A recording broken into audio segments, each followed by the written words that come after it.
Hey, c'est les amis, j'espère que vous allez bien. Moi, c'est extrêmement bien, c'est super. Aujourd'hui, on se retrouve pour une petite vidéo sur les playoffs 2021. Et oui, j'avais pas fait de vidéo sur le début des playoffs, voilà, sur le premier tour, etc. Mais c'est pas grave. Regardez-moi ces cheveux là, va vraiment aller. Falloir aller chez le coiffeur, mais bref, ces cheveux partent en n'importe quoi. Aujourd'hui, vidéo où on va parler des demi-finales de conférence, même pas encore les finales de conférence. Donc, là, on va parler des demi-finales de conférence. Ensuite, on va parler des finales de conférence et des finales NBA. Demi-finales de conférence, voilà, qui ont déjà commencé, hein, avec le premier match des demi-finales de conférence, qui était Bucks contre les Nets. Incroyable match, hein, qui a été gagné par Brooklyn, du coup, par les Nets. Voilà, très très beau match. Et on a eu Philadelphie contre les Hawks, où j'ai ragé comme un gros porc, puisqu'on a perdu, mais quel rageux j'ai été. Je vous laisse écouter. Mais excusez-moi, je dis n'importe quoi, j'ai pas gardé les règles du live qu'on avait fait sur Disney, mais bon, c'est pas très grave, on a perdu comme des daubes ce match, même si on a fait une très très belle fin de match. Donc on va parler des demi-finales de conférence. Voilà. Alors, en fait, si je fais cette vidéo, c'est parce que Yanis a fait une vidéo sur l'euro. Parlons un petit peu de l'euro 2020, ça se parle. Ça s'appelle sa vidéo, donc parlons un petit peu de l'euro partie 1. Donc, allez voir sa chaîne YouTube, hein, Yanis YouTube, c'est avec le logo YouTube. Sa chaîne est trop bien. C'est mon meilleur ami, c'est même plus que mon meilleur ami, c'est mon frère. Et il est apparu plein de fois sur ma chaîne. On a une chaîne en duo. Il est apparu plein de fois aussi. Enfin, je suis apparu plein de fois sur sa chaîne. Voilà, allez vous abonner. Et en fait, vu qu'il a fait cette vidéo, bah, je me suis dit, tiens, je vais faire une vidéo moi sur les playoffs et je vais parler des demi-finales de conférence. Donc, on va commencer avec Suns Denver. Tiens, j'ai envie de commencer par ça. Non, en fait, on va commencer par Brooklyn Bucks. Ouais, on va commencer par Brooklyn Bucks, c'est bien.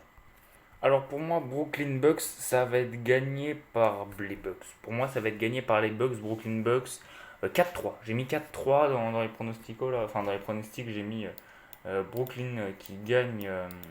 Les Bucks qui gagnent, pardon, 4-3. Euh, Pourquoi 4-3?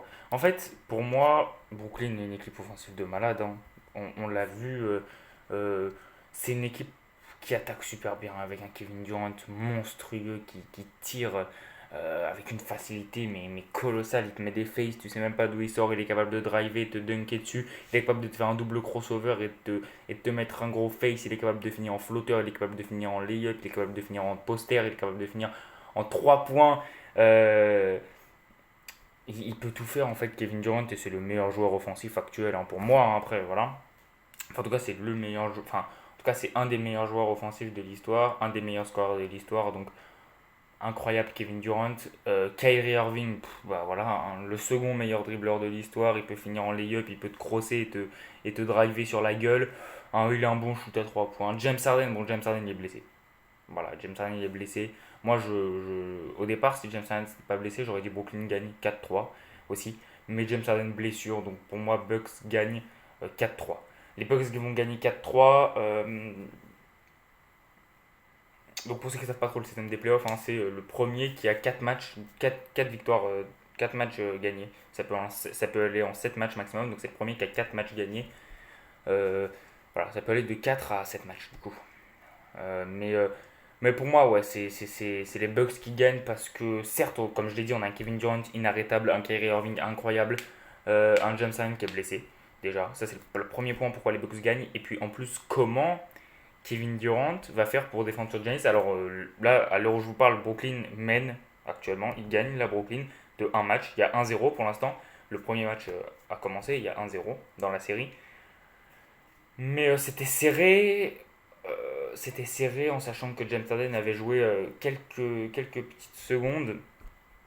On va voir, en fait, pour moi, les Nets n'ont pas la défense pour contenir le shoot à 3 points de Drew Holiday, par exemple, ou de Chris Middleton, ou la puissance dans la raquette de Monsieur Giannis Antetokounmpo. Donc voilà, alors que par exemple Monsieur Giannis Antetokounmpo peut vraiment défendre sur Kevin Durant, il peut jouer physique sur Kevin Durant qui n'est pas physique, enfin il est très grand, hein, mais il est pas sclému. Donc donc ouais, moi je vois une victoire des Bucks quand même, 4-3. Pour moi les Bucks gagnent parce qu'ils ont la défense, ils ont l'attaque. Donc pour moi les Bucks gagnent. très difficilement, mais ils gagnent. Voilà. S'il y avait pas eu James Harden, enfin s'il y avait eu James Harden, là si James Harden y reprend, pour moi c'est les Brooklyn qui gagnent 4-3, mais on va dire que c'est les Bucks qui vont gagner 4-3 parce qu'ils ont la défense, ils ont la capacité offensive pour défoncer la défense des Nets et ils ont la capacité défensive pour essayer de contenir un maximum Kevin Durant, Kyrie Irving. Donc ça devrait le faire. Après, on a des role-players comme Blake Griffin, la Marcus Aldridge qui sont là pour faire le taf aussi du côté des Nets. Mais bon, on va bien voir. Pour moi, c'est les Bucks qui gagnent 4-3. Et puis voilà, tout simplement. Ensuite, on va passer du côté de Jazz Clippers. Jazz Clippers, Jazz Clippers, Jazz Clippers, Jazz Clippers. Pour moi, c'est le Jazz qui passe 4-2 aussi. Le Jazz vont passer 4-2. Je vois un 4-2 pour le Jazz. Pour moi, le Jazz passe. Je vais essayer d'expliquer pourquoi. Du côté du Jazz, meilleure défense de la NBA. Très clairement, Rudy Gobert qui est là pour défoncer le small ball des Clippers. Non, plus sérieusement, on a Rudy Gobert qui est là pour défendre l'arceau. Voilà. Personne va aller dunker, va aller driver. T'as Rudy Gobert qui est là, notre ami le français, le deep boy, clairement, qui est là pour aller détruire l'arceau, que ce soit en attaque ou en défense. Clairement, surtout en défense. Meilleur ring protector actuel. Donc, t'as Rudy Gobert qui est là. Niveau attaque, t'as Donovan Mitchell qui est juste monstrueux. Et puis même l'équipe globale de Utah est juste monstrueuse. Que ce soit en défense ou en attaque. En attaque, t'as Donovan Mitchell qui est là, qui est là pour te scorer des points colossaux. Il va te faire au moins 2-3 matchs à plus de 30 points, ou en tout cas 2 matchs à plus de 30 points, c'est clair. T'as Bogdanovic qui est là dans l'angle pour tirer des gros 3 points. T'as Ingles aussi qui est là pour tirer des gros 3 points. T'as Mike Conley qui est là pour tirer des gros 3 points.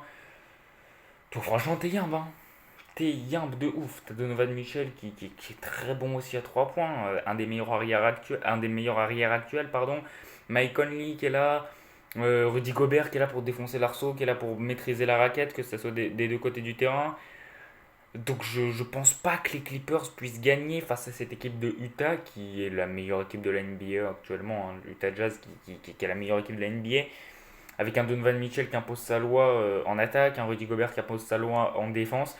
Au niveau des Clippers, bon, ça gagne Dallas, mais ça gagne Dallas 4-3 avec des matchs serrés. Donc avec un Kawhi Leonard qui doit gérer. On sait que Kawhi Leonard peut choke. Il a clairement choke. L'année dernière, euh, le Game 6 aussi, le Game 6 contre Dallas, il a raté 2-3 points là, où il a fait des vieux airballs dégueulasses ou des. C'était moche, même Rajon Rondo il a pété un câble. Donc on sait que Kawhi peut choke, on sait que Paul George il est pas à l'abri du choke non plus. Pour moi, c'est le Jazz qui remporte. Ça va être dommage hein, de voir encore les Clippers perdre en finale de conférence. Là, ça fait comme l'année dernière. Finale de conférence, demi-finale de conférence, pardon, et ils perdent comme l'année dernière. C'est sale, hein. Mais pour moi, je vois pas l'équipe des Clippers gagner, hein. Je vois pas l'équipe des Clippers gagner. Comme je l'ai dit, pour moi, le Jazz va dominer le terrain des deux côtés. Enfin, en tout cas, après, la défense des Clippers peut clairement ralentir l'attaque de Donovan Mitchell et de Rudy Gobert avec une grosse défense de Kawhi Leonard et de Patrick Beverley, même Paul George qui est un bon défenseur. Donc on va voir. Pour moi, la défense de Utah, c'est la meilleure défense de la NBA actuelle, hein. Rudy Gobert qui est là, même l'ensemble de l'équipe. Et puis pour moi, certes, la défense de Kawhi Leonard et de Patrick Beverley va être incroyable, mais pour moi, la défense de Utah va être imprenable offensivement. Surtout que Utah a du talent partout, quoi. Mike Conley, Donovan Mitchell, Rudy Gobert, Ingles, Bogdanovic. On a une équipe juste incroyable. Donc pour moi, Utah gagne. Pour moi, Utah gagne et il gagne 4-2. Bon, on va passer Suns Denver parce que je garde la série de mon équipe préférée pour après. Suns Denver, bon. Quand tu as une équipe qui a éliminé les Lakers, j'ai envie de te dire voilà, voilà. Après, ouais, je sais, il y en a plein qui vont dire ouais, mais s'il y avait eu Anthony Davis jusqu'au bout, les Lakers auraient gagné en 6 matchs, etc. Pour moi, clairement, non. Pour moi, s'il y avait eu Anthony Davis jusqu'au bout, les Lakers auraient poussé au Game 7. Ça, c'est sûr. Les Lakers auraient poussé au Game 7 parce qu'Anthony Davis, parce que la profondeur de l'équipe des Lakers avec Anthony Davis, LeBron James, euh, Montrezarel, Caruso, Kuzma qui fait de la merde, mais André Drummond, Dennis Schroeder, etc. Très bons joueurs qui doivent faire mieux que ça, hein, qui doivent faire mieux que ça. Anthony Davis qui était blessé, malheureusement. Kyle Kuzma qui a pas fait du beau basket. André Drummond qui a fait. Voilà, qui a un peu jeté dans la colle. Là, on se retrouve face à Denver, une équipe qui dégomme Portland malgré un Damian Lillard. Mon Dieu, j'ai jamais vu ça. Un CJ McCollum. Mon Dieu, j'ai jamais vu ça. Jamais vu ça. Par contre, on a un Denver qui malheureusement n'a pas Jamal Murray. Un Jamal Murray blessé, un Jamal Murray qui est pas censé revenir tout de suite. On a des Suns qui auraient poussé le game set face aux Lakers. On a un Denver sans Jamal Murray, donc une ligne extérieure assez faible, même s'il y a Michael Porter Jr. qui est là pour tirer à l'extérieur de l'arc. Moi, je vois bien un 4-2. Moi, je vois bien un 4-2 Suns qui gagne du coup en 6 matchs. Ouais, je vois bien un 4-2, les Suns qui gagnent en 6 matchs. Attention à Nikola Jokic. Hein. Là, va pas falloir faire ouais, tranquille, facile. Le duo Chris Paul, Devin Booker, qui est clairement. Je sais pas qui est le meilleur des deux actuellement, mais incroyable ce duo. Sur les playoffs, je pense que c'était Devin Booker qui était meilleur avec des tirs, des pourcentages de tirs hallucinants, avec un scoring très très bon. Je crois qu'il a 29,7 points de moyenne sur la série. En termes de saison régulière, je pense que c'était Devin Booker aussi le meilleur, même si Chris Paul est incroyable. Hein. On l'a vu, hein. Chris Paul est monstrueux, mais je pense que Devin Booker est le meilleur joueur des Suns actuellement. Je sais qu'il y en a plein qui disent que c'est Chris Paul. Pour moi, c'est Devin Booker le meilleur joueur des Suns, avec des pourcentages de tirs ahurissants, avec du scoring ahurissant. Pour moi, c'est Devin Booker le meilleur des deux. Donc, du côté de Denver, je disais, va falloir faire très gaffe. Il y a Nikola Jokic. Il y a Nikola Jokic. Et ouais, il y a Nikola Jokic. Il va falloir faire vraiment attention du côté de Denver. Parce que,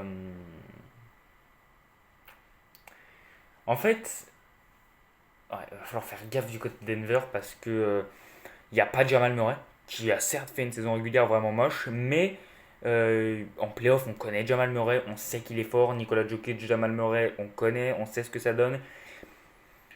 Pour moi, les Suns gagnent. Voilà, 4-2. Je pense que c'est bien. Attention encore une fois, Nikola Jokic, incroyable cette saison. Et voilà. Hein. Je pense que j'ai à peu près tout dit sur eux. Ouais. Donc ouais, pour moi Denver ne passe pas. Voilà, pour moi Denver ne passe pas, les Suns gagnent et vont directement en finale de conférence. Pardon.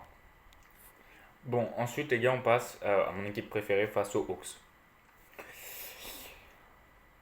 Bon, Philadelphie, donc mon équipe est menée dans ces finales de conférence, dans ces demi-finales de conférence, pardon.